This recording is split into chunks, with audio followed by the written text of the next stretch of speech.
Hey, we are in downtown Missoula, Montana, near the University District. I'm here with my best friend, Andy Mickelson, owner of Mickelson Plumbing and Heating. We're out front of a building that for the next 5 days, we're gonna be tearing out an old heating system, a 30-year-old boiler, 1.6 million BTUs. We're putting in 3 modern Viessmann boilers for this condo unit. It's gonna be a blast. It is gonna be a fun time. It's gonna be a lot of work. I hope you stay tuned for the entire series. This is gonna be a lot of fun. Andy, let's go meet the guys and let's get that old boiler out of here. It's gotta go.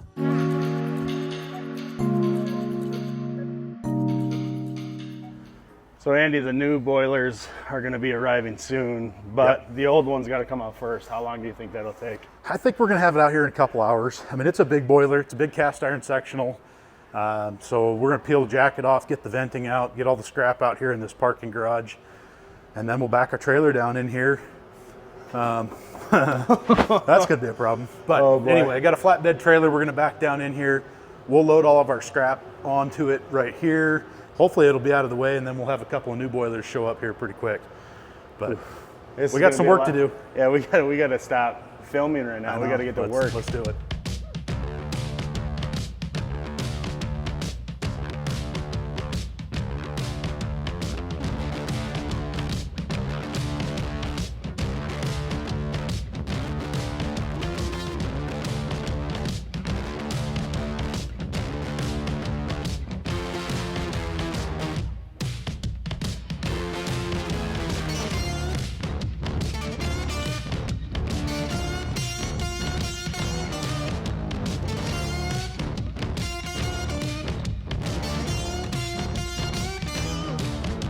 All right, Andy, so started by climbing on top of the boiler, was all still put together, taking the venting out, disconnecting all the gas, piping, everything to this. We've been working for about an hour and a half. Yep.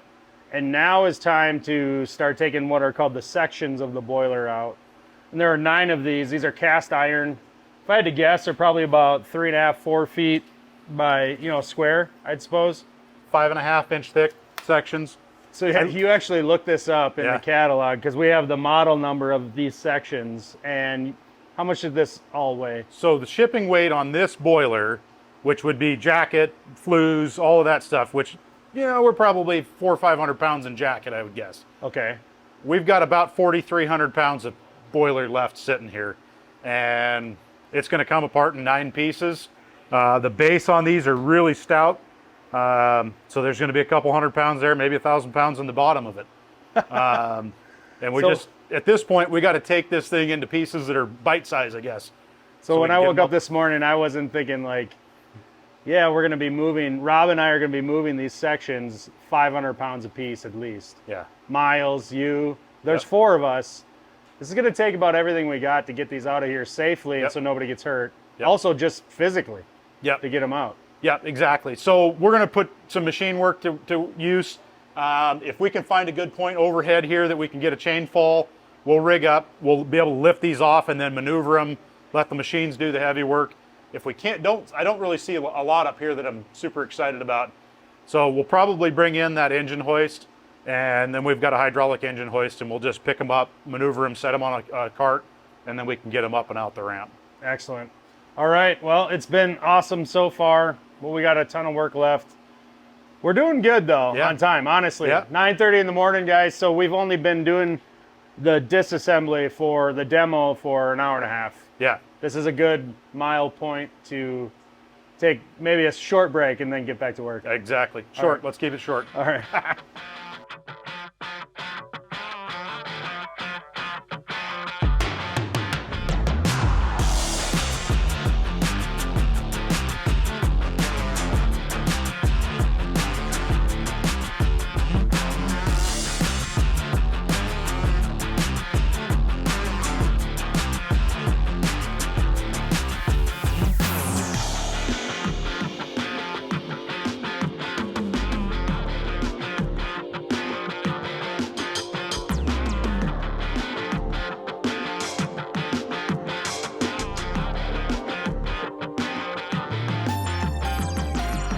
All right, well, Andy, we just did a ton of work.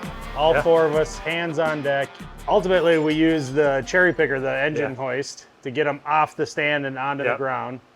broke a furniture dolly. Broke furniture, it smashed it, like that. flattened it. So that was awesome.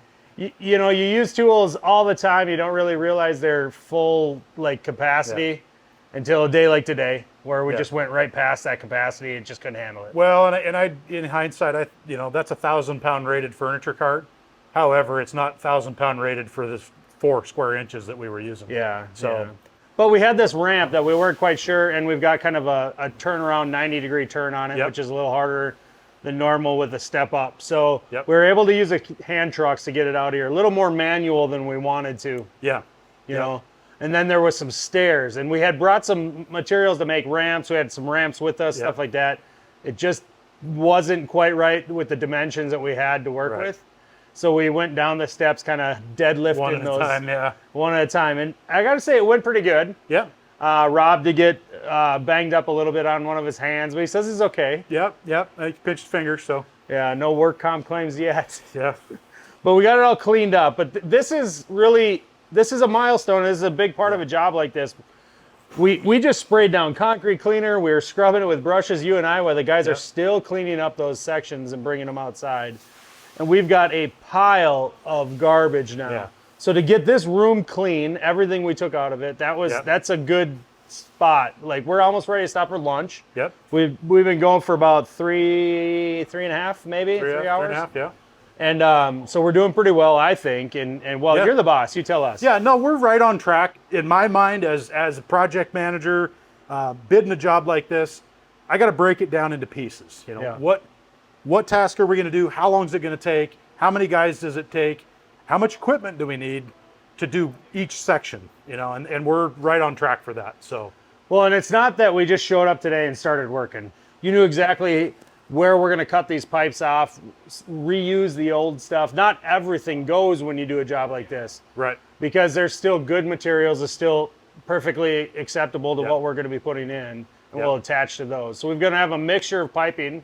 After we get the materials in here, with the boilers in here, we're going to have a mixture of piping. We're going to just kind of start all new from those old cutoff points. Yeah, we're going to have 2 primary connection points. One of them's going to be right above us at these closely spaced T's. The other one is our supply loop that's going to be going out to the system. So we're going to connect up to those, and then it'll just be starting to put the new pieces together. Yeah, absolutely. Whenever you reassemble and install new from this point on, we're taking advantage of the most up-to-date materials, the most reliable connections we know, and we've had good luck with, like the MegaPress especially from Viega. Yeah. We've got the RIDGID press tools here. They're waiting. Hopefully we get to use at least one of them today. Yeah. But boilers are going to be here any minute. I think we're about ready to take a lunch break, so hopefully they show up soon, so maybe we can relax a little bit afterwards. Kick back. That's right.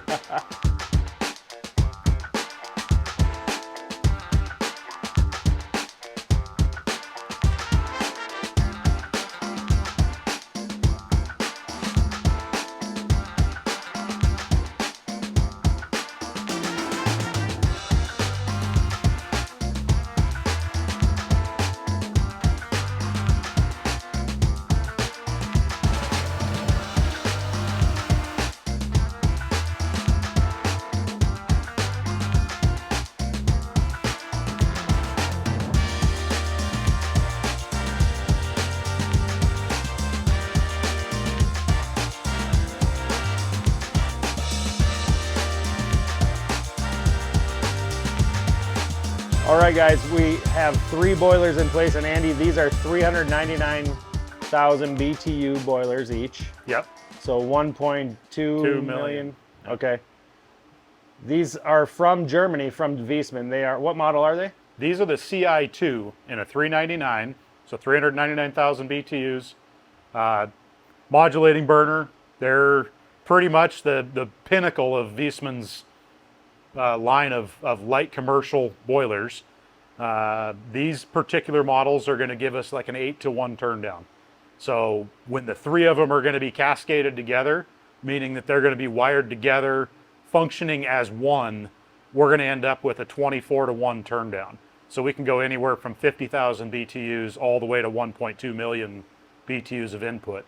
And this is supplying the space heating for is there 60 condo units here? Yeah, 45 condos Okay. that are heated with hot water baseboard. Okay. So each condo's got 2 zones of baseboard. We've got some redundancy in here. The old boiler that we took out, that was a 1.6 million BTU single stage boiler.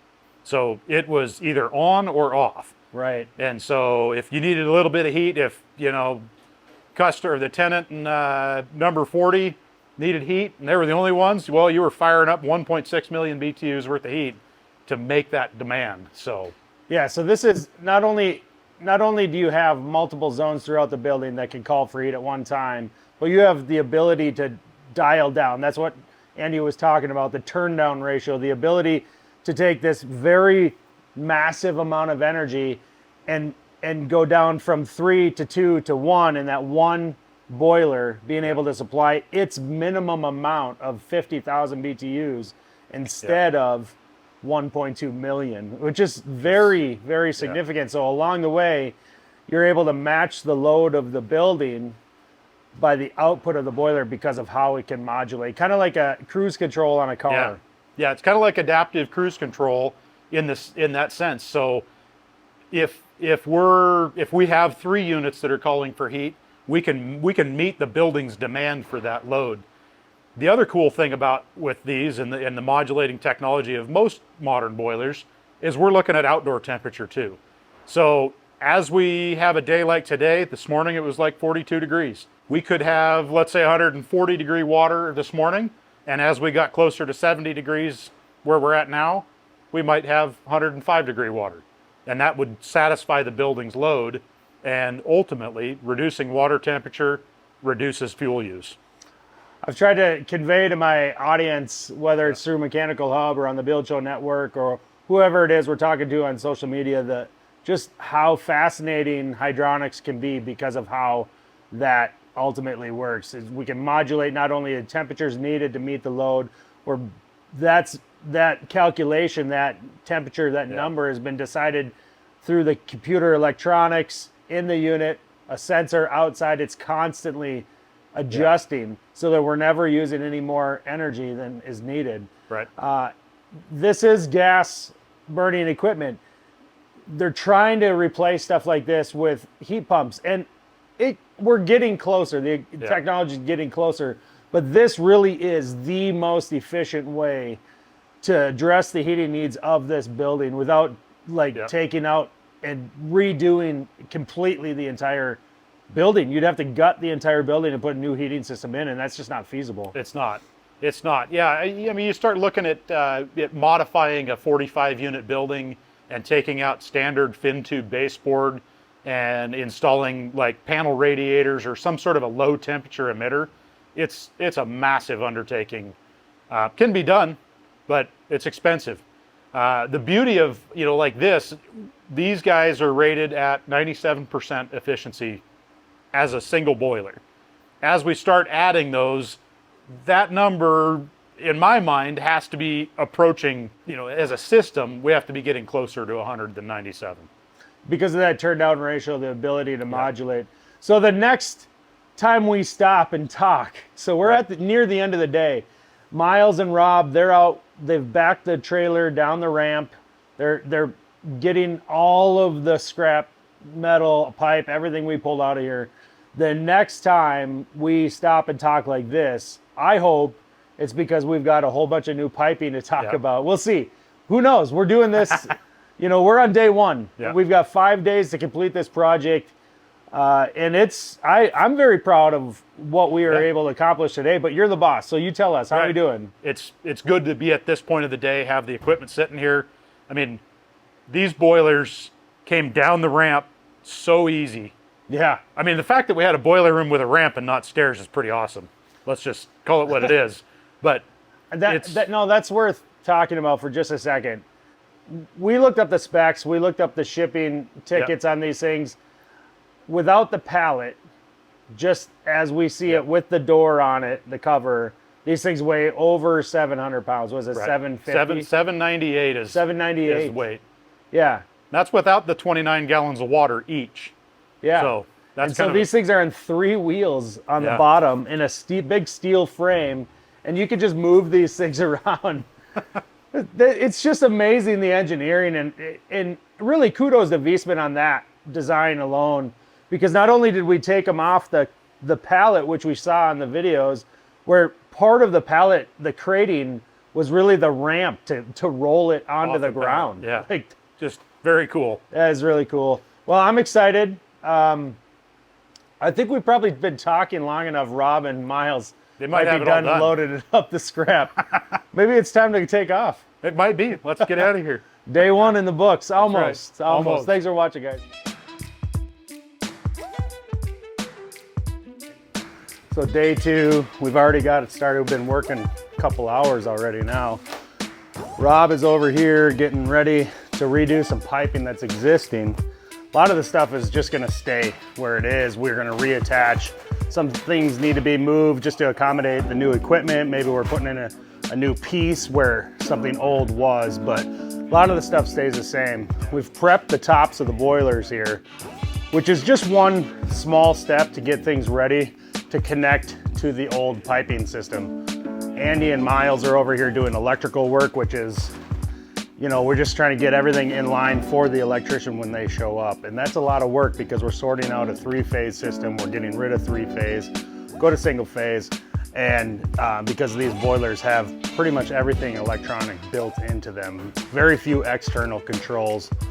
Feeling really good about day two. We got the boilers leveled up. Like I said, the tops are already piped up. We're gonna work on the back side where we've got gas, return piping for the water. We've got venting, which is gonna be a big project toward the end of the day. So it's gonna be like I said earlier, it's gonna be a really exciting day to see how much we can get done, kind of first stage on the new equipment.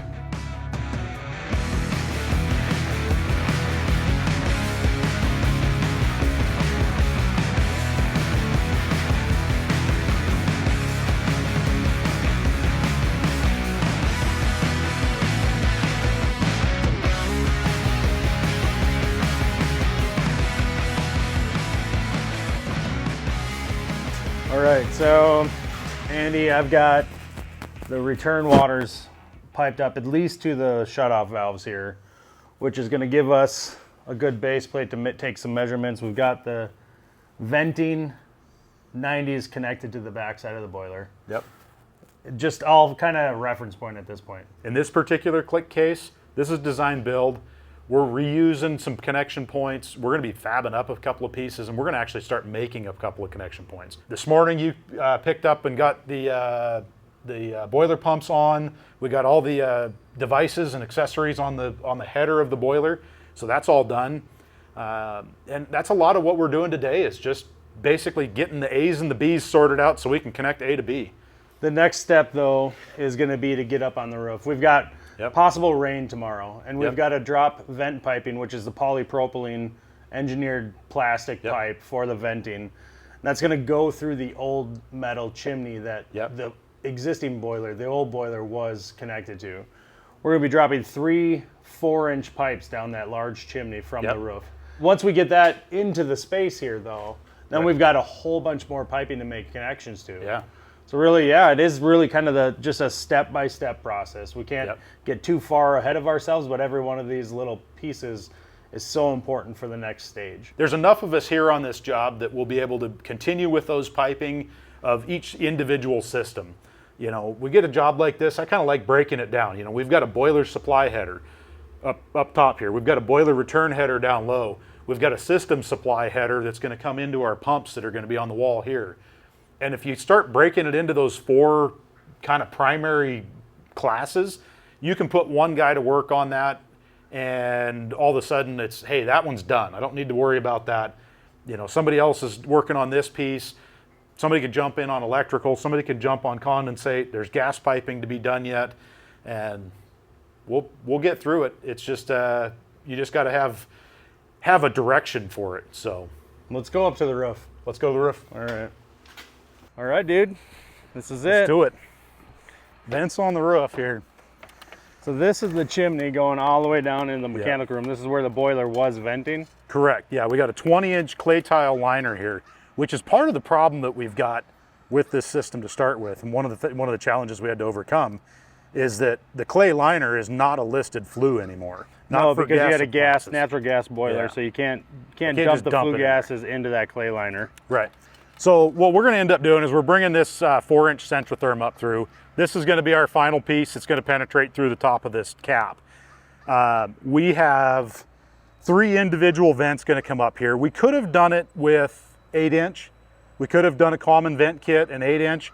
The biggest challenge I had with 8-inch and what was throwing me off on this design was how am I going to support 50 or 60 feet of 8-inch vertically that I mean, it's a straight down 4 stories into the basement. Sure. There's no way to hold an 8-inch from the side without getting into this chimney. So you called a sheet metal shop, and you've got these plates made up, number of them, and these holes are to fit the outside diameter of the 4-inch pipe. Right. This piece doesn't show it, but there's a bell end on each one of the pipes.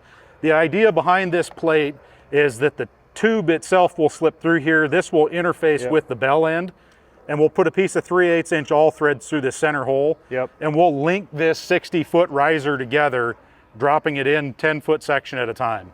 Okay. And as we lower it down, we'll be using the threaded rod to support each plate. Correct. With like a nut and coupling or something like that. And then these plates will support the pipe. You'll have multiple plates and rod as we go down because, like you said, the pipe is 10-foot sections each. Correct. Yeah. And those are push gasket together, so they're not going to go anywhere. And they have a retainer ring on them to hold them together.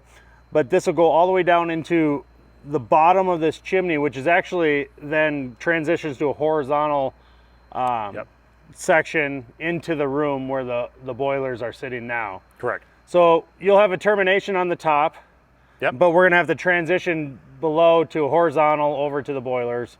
And we're actually going to be using these brackets there as well for just support in the room, correct? Yeah, so I drew this bracket up on AutoCAD, and basically this is the center hole we're going to use for the all thread. This upper hole, we're going to use a caddy attachment to go to 3/8 rod, and this will basically hang in the horizontal position and create a rack for us. Otherwise, we would have had to do it again, or fashion up some other way of holding 3 pipes. So I thought, well, what the heck, let's just cut a couple more, and these were all laser cut out on a CNC cutting table, so I think it's great pretty thinking. Straightforward. You're a pretty smart guy for thinking of that. It's impressive. We got to get materials up here. The guys are back with the last bit of parts and pieces we were missing originally. So a little fine tuning on ordering materials and stuff like that. It's here on site. We got a whole bunch of pipe to hoist up over the side of the building. It's getting sunny out. It's nice. It is nice, but it was really cloudy just a little bit ago. I was really looking forward to being out on the roof when it was cloudy. Yeah, we kind of missed that. Yeah. It's all right. Well, it's not raining. There's a cloud over there now.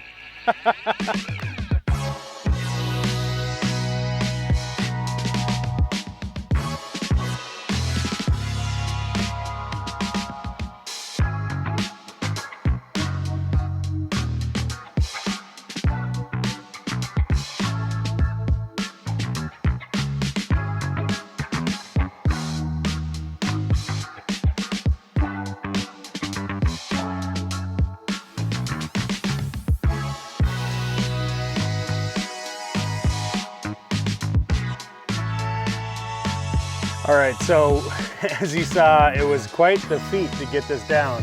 It was a great plane to start with, but we had to be a little flexible along the way. We made some changes, and ultimately, I think the original plan stuck. Just a couple of things on how we supported and put the rod together ultimately, because we had the threaded rod, the 3/8 threaded rod. Right, basically it's going right down through this center bolt. Is 50 feet long at this point. I mean, 4 stories down there, I guess. And it's carrying every hub of these 4-inch joints every 10 feet. So it's basically point loaded to this point, and we're now loaded to the top of the clay liner. Yeah, and so that the tensile strength, everything, I mean, we're not even close to the capacity.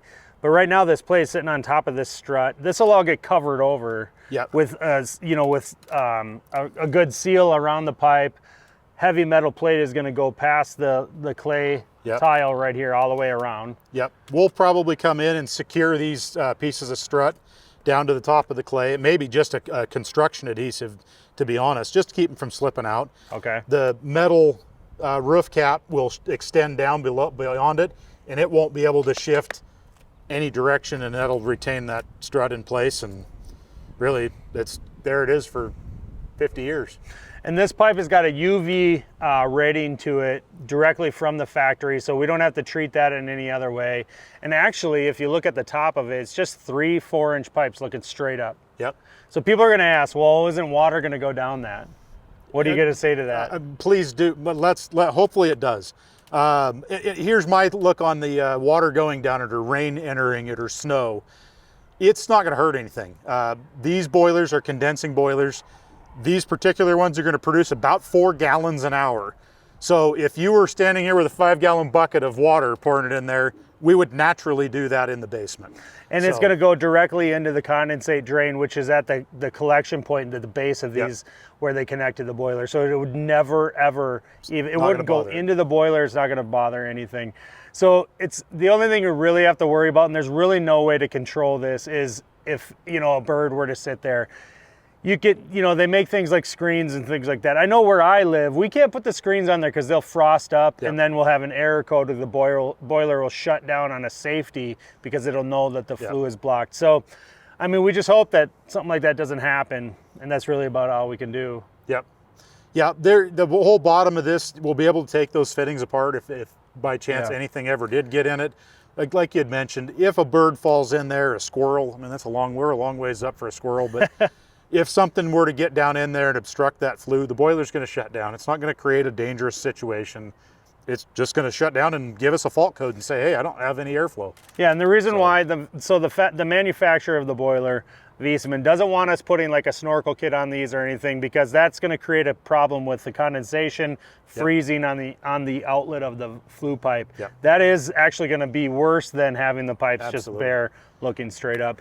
It's a really cool system. Andy thought it all up. I know a lot of guys, a lot of people, a lot of different companies have done things like this, and it's out. Usually we've got to think of how to do this ahead of time. There's no real engineered way of we can't go buy a kit for this in this configuration. No. So basically you kind of make it up as you go, and it's just, it comes with experience. You've done so many jobs over the years. You had an idea, you stuck with it, and you had some great planning ahead of time. So it wasn't the easiest thing I've done. No, it wasn't. I mean, I look at it, we were just talking about this and go, well, is 3 4-inch pipes in 10-foot sections easier to stand up on a roof, or is an 8-inch pipe easier to stand up? Yeah, the alternative would be one single 8-inch where all down below, all 4 of them or 3 of them tie into it. So yeah, it's interesting. Nice day for it. I mean, it didn't rain. It got a little sunny and a little warm for a minute, but I'm not complaining. Not at all. All right, let's go downstairs. Let's keep piping on that boiler. Got more pipe to do. All right.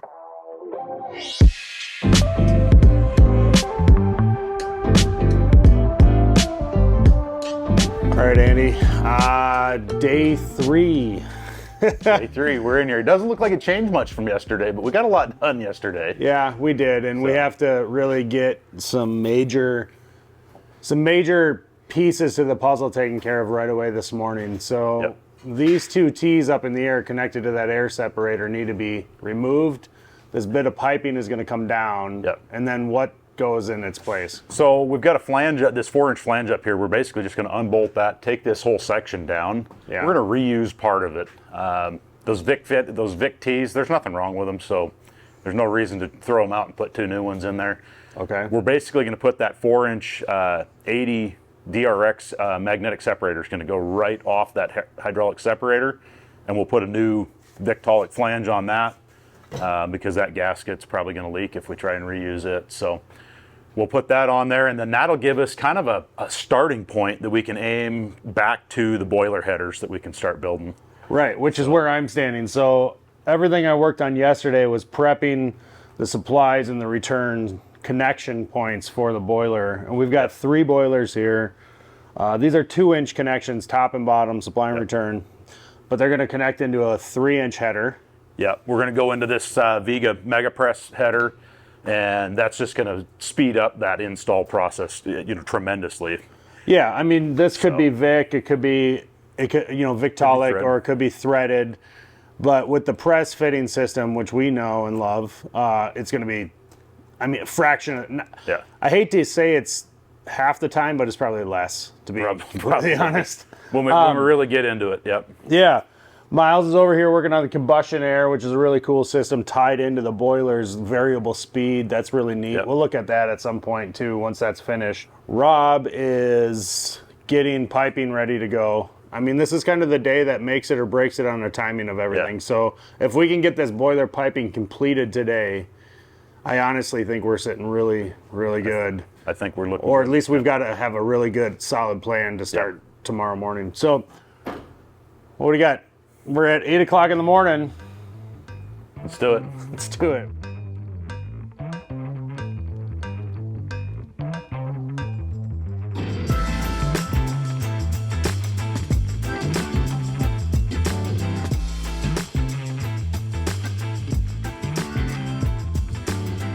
All right, day 3, we are just completing some gas piping, and actually Rob's behind the boilers here. We just spent the last couple hours getting everything put together, and it's probably the perfect time to talk about Vega's MegaPress system. And what's cool about this, and different from what we're going to be using on the boiler piping, is this is Vega's MegaPress G system, or gas, right? So this is a press fitting that goes on carbon steel pipe.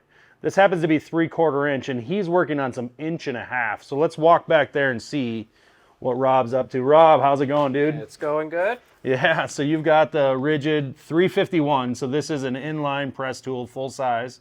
It can actually press up to 4-inch iron pipe with the right jaws and attachments and everything. So it's a very powerful tool, but compact. It's very cool. What do you got going on here down on behind the boiler? Yeah, so we're going to press this 1.5 inch MegaPress Gas 90. This jaw alone won't do it. You have to have this clamp as well. So we prepped the pipes, marked our insertion depth, and put the clamp on there and give it a squeeze. Well, before you do that, why did you decide to put, you've got 2 press fittings here on this gas system. Yeah. It just makes it easier to put together, faster? Yeah, it's faster. I only have to thread the one side. I don't have to think about my measurements as hard because I can just cut it a little long and cut shorter if I need to. So it just helps. I would have loved to have a couple more, but just size restraints kept us from there's a just lot having of, doing we've these got, two. yeah, they take up a little more space, so you got to consider that. But you just have to prep the end of the pipe by cleaning it, make sure it's deburred and reamed out, and not any no sharp edges. Yeah, nice square cut. Yeah, way faster than having to actually thread and all that. But And no wrench to put this together. yeah, You can take a look at this. It's going to be amazing how fast this goes. It's just incredible to me. Go ahead, man. Don't let me get in the way.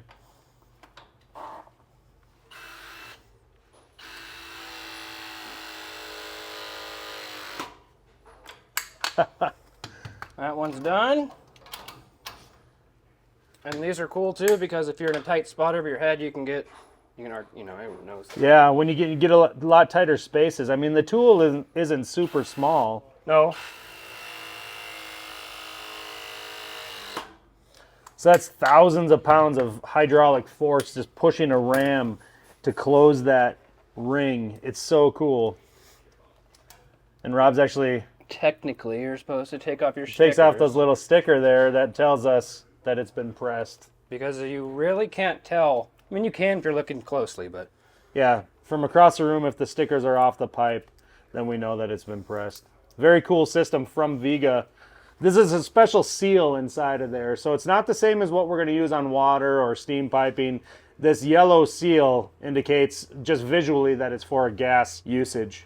And they even have the dots on the outside of the fitting to indicate that it's the right fitting for the system it's being used for. Very cool, Rob.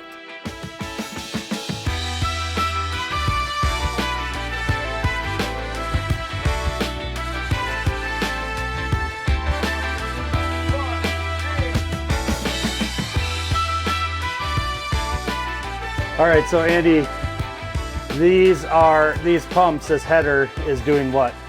So basically, this header that you guys just built is the supply header off the boiler. Yep. These 2 pumps, this 3-inch outlet here is going to go up and tie into our 4-inch system header. And so these 2 pumps are going to go, one to the north wing of the building, and this one is going to go to the west wing of the building. Okay. And so we've got hot water baseboard in 47 condo units that are split about half and half. So there's 20 units over here-ish, 25 on one side, I think, is what it's split up. So these are the Teo VR20 circulators. We went this route. We had some 1900 series Teos that were in here. Yeah. They were about 10, 12 years old. Kind of at that point where we're going to probably expect to buy a motor or rebuild a seal, something like that. Yeah. We bumped up to this series. We're going to be able to put these in proportional pressure mode.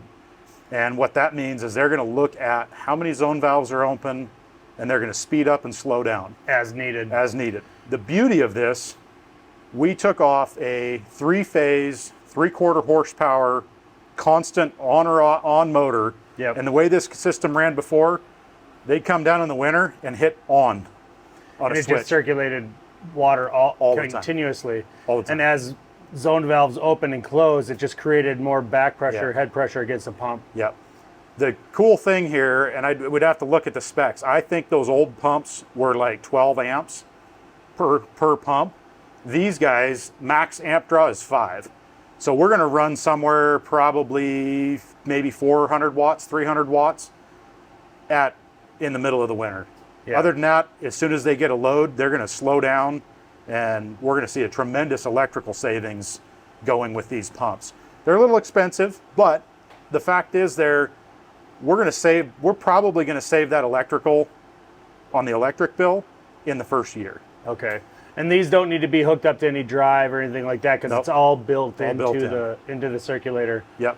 We're going to end up just wiring these back to the boilers, and when the boilers decide it's time based on outdoor temperature to heat, we're going to go ahead and fire up the pumps, and then they're going to circulate water. We're moving on. We did get the supply headers done Yep. on the boilers, which is huge for day 3. We got gas done. We got That's a gas big that's thing. complete today. We've done a leak test on it. Yep. We are kind of going to be connecting the dots tomorrow. Yep. We're getting near the end of the day. We're not quite yet. We Yep. got about an hour left to get some work done today. Yep. What are we going to do next? What we're going to do is we're going to put 2 MegaPress 90s on these risers, and they're going to go run right back overhead here and tie into those 2.5 inch lines there. This is the sweet thing about MegaPress. We just took a Sawzall and cut those off nice and square. We're going to clean the ends up. We're going to slide a coupling on there and just press right onto the old pipe. Yeah, it's fascinating. I've said it so many times already. Yeah. But it's just fascinating technology. It seems so simple. Once you use it and you understand the process, there is some know-how to do it properly. And none of these fittings are inexpensive by any means. Nope. But what they do is they save us a ton of time. The end result is a very, very reliable connection. Yeah. That's going to last as long as any other system that we could expect. And we didn't have to pull any hot work permits. Nope. We didn't have to have any fire watch. Right. And it takes minimal people to put together. We don't have 4 or 5 foot pipe wrenches in here trying to turn 3-inch pipe. Right. You know, Well- and my body thanks you, and thanks Viega for that. Yeah. And I had my little portable pipe machine down here. We can thread 2-inch easily. As soon as you step into that realm of threading 2.5 and threading 3-inch, we got some 4-inch work that we're going to do up here. You don't do that with a portable machine. No, absolutely not. And you spend the better part of a day fabricating, and you're not even putting things together, really. Right. You know, you're just kind of getting everything cut and thread and getting ready. Yeah, let's keep moving. I'm gonna move on to the next one. We'll go see what Rob's doing, but good job, dude. All right. All right, guys. So we're about ready to wrap on day 3, and I personally think we're doing really well, and Andy's ecstatic at the progress we made today. We've got the supply headers coming off of the boiler. That's where these pumps are. That's a horizontal pipe there. That's a supply header. It goes from 2-inch to 3-inch, and it ties into this 4-inch pipe above here. We've also got the return header in progress. We're missing one fitting, and that's being overnighted from Texas. We should have it hopefully about 10 a.m. tomorrow morning. And that's going to allow us to recreate on the backside, the return, exactly what we've done in the supply. And that'll be connecting up to this T here, this 4-inch fitting. If you come around the backside, we did hear from Andy already on how this all went together with these 2 pumps. And it's really interesting because these are all manifolded together. We're sending water out into both halves of the building. We've got one half of the building here, the other half here. and it's supplying hot water to the baseboard in each of the 45, 47 units in the building. This pipe here is 3-inch, and it's gonna have to connect up to the other side of those Victolic tees, those red tees that we were seeing in the air there. Truthfully, we've got a couple hours left in piping for sure. We're gonna have to really be diligent in the morning, be efficient with our movements so that we can keep things moving forward progress, because the plan tomorrow by end of day is to be filling and purging the system. That'll allow us to start working on venting for the gas boilers. We've finished the gas today, which was a very good milestone to reach. Once that venting is complete, we're very close to firing these boilers up, which is a pretty long and detailed process. There's a few things here and there that'll come together before we get to that point. But end of day 3, I'm very pleased with where we're at. And to be completely upfront and honest, we wouldn't be where we're at if we didn't have these press fittings like these Vega MegaPress. It's just so fantastic to work with materials like this. So stay tuned. We're just about ready to wrap it up. We got a couple more pieces we're gonna cut and put in place and be ready for the morning.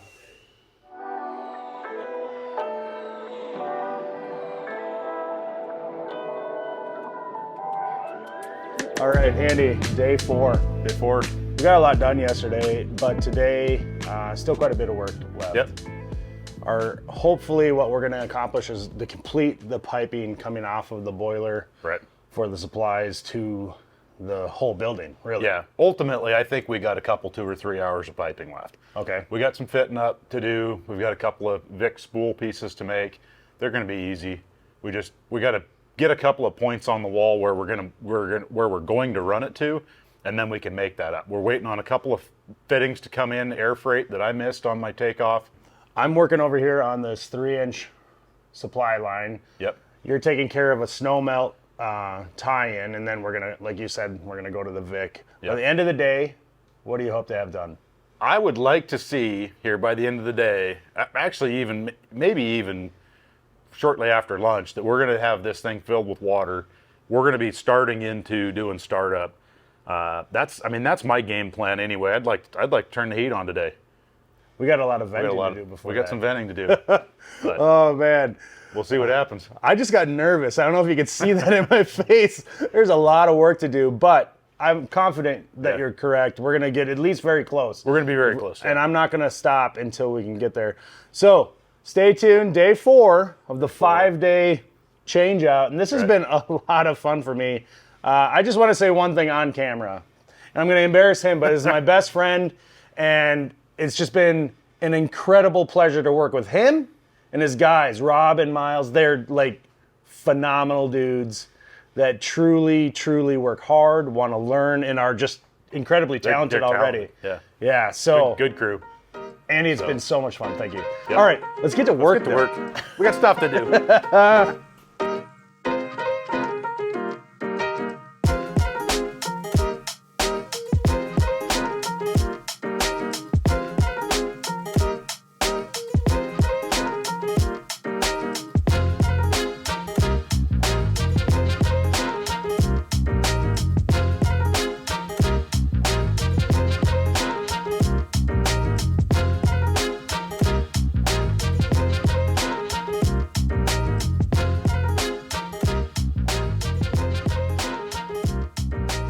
Andy, end of the day, day 4. Day 4.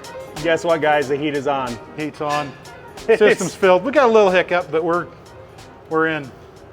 I didn't want to say goodbye to these guys until we did it on camera, because we got Miles and Rob that absolutely killed it this week. Absolutely. Like, you have the best crew. It's amazing. I do. You're so lucky. It was so fun to work with you guys. Here's your last piece of garbage to load up on the truck, by the way. They almost got out of here before we could do this at all, but like, you guys, seriously, great job. Got the job trailer loaded up. Like, all that's left really to take out of here tomorrow when we do some cleanup work is gonna be some extra pipe. Yep. I'll bring the flatbed in tomorrow and we'll load up some 21 footers and take those right back to the supply house. Especially that bent one. And Rob even backed the trailer down the driveway, which we were, I'm just kidding. Just give you a hard time. Well, guys, it was a pleasure working with you, seriously. Yeah. Good job. Great job. Andy, what's next? Should we go look at the boilers? Let's go look at some boilers. All right, dude. Sweet.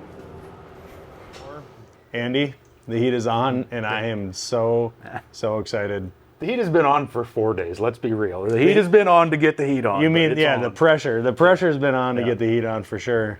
Yep. Yeah, this is pretty cool. We are actually, everybody watching, we're done a day early, a day ahead of plans.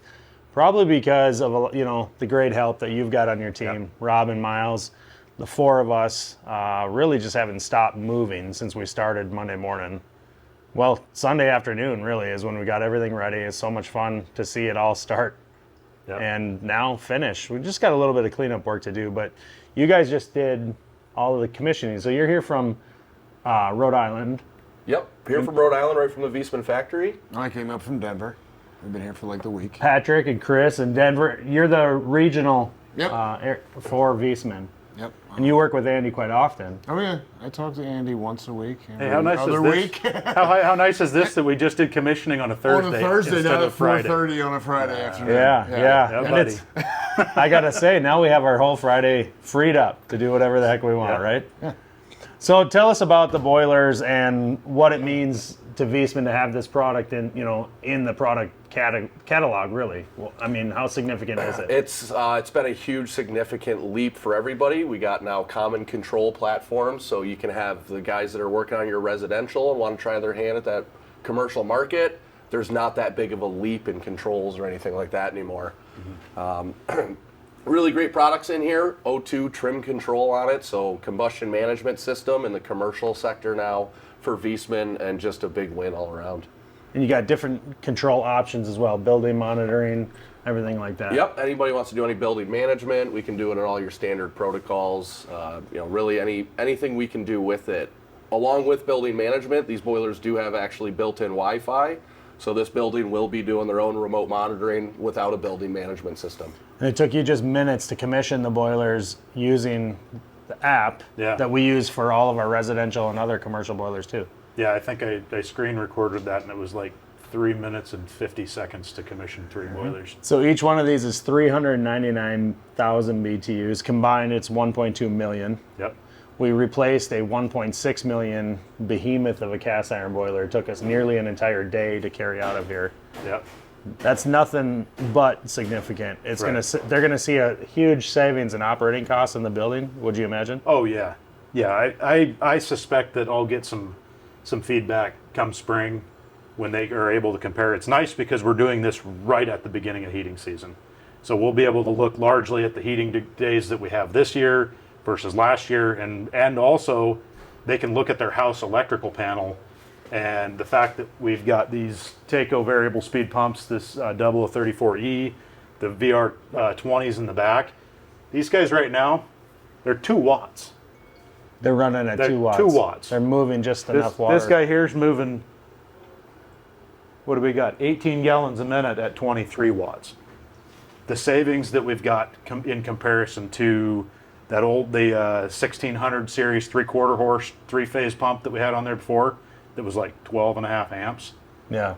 That's, I mean, it's significant. You know, and you guys, this is one of the setups you can do with these. You can either pipe them, pump them directly. You can do variable primary right through them, because these are high mass boilers, and those 399s up to the 2 million. A lot of other manufacturers kind of cut that off at 1 million, where if you wanted to pump these boilers with the system pumps. Yeah. But you have the Delta T control in there, which is even going to be more efficient because you can bring colder water into each boiler. Well, it was something that was kind of interesting in the specs, and when we started filling water, we filled water for a long time. There's 29 gallons of water in each of these boilers. So, I mean, think about that. There's 90 gallons of thermal mass that we can really let kind of do this whole flywheel effect and really take a tight control on it. Mm-hmm. And even more so, having the redundancy with 3 boilers, when those shoulder season hits, we're going to start dropping boilers off, bring that thermal mass down just to help boost efficiency even further. Yep. So this building's been without heat since May. Yep. And we are now in the last couple days of September. And in fact, while we were working on this, temps overnight were down into the high 30s, low 40s.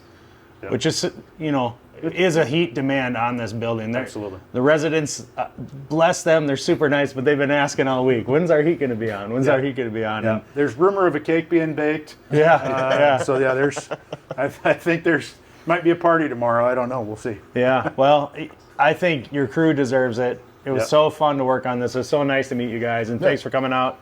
And I'm just blown away by the process and how you guys commissioned these things. In less than an hour, these things went from testing, make sure everything was ready to go, and then making heat. I mean, that's phenomenal. Great service. I mean, guy comes from the factory. Yeah. Andy Mickelson, yeah. He deserves it. Yeah, premium execution is what this is. Yeah. We just planned for these guys to be here on the day of startup. Just so happened. Yeah. We were in Montana.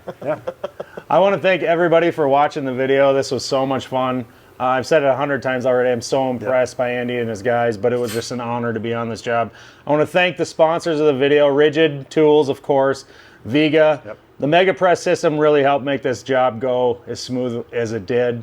And then, of course, Viessmann for, getting in and helping us with this video to make on this awesome equipment. It was so cool. Yep. Thanks for watching, guys. If you like this video, make sure you hit that subscribe button. Follow the Make Trades Great Again podcast on anywhere you get your audio, and here on YouTube too.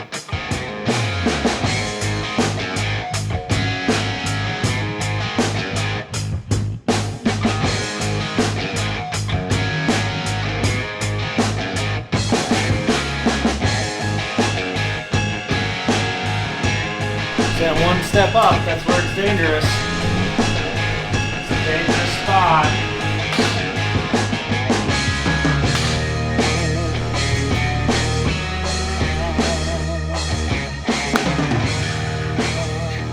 That hurts.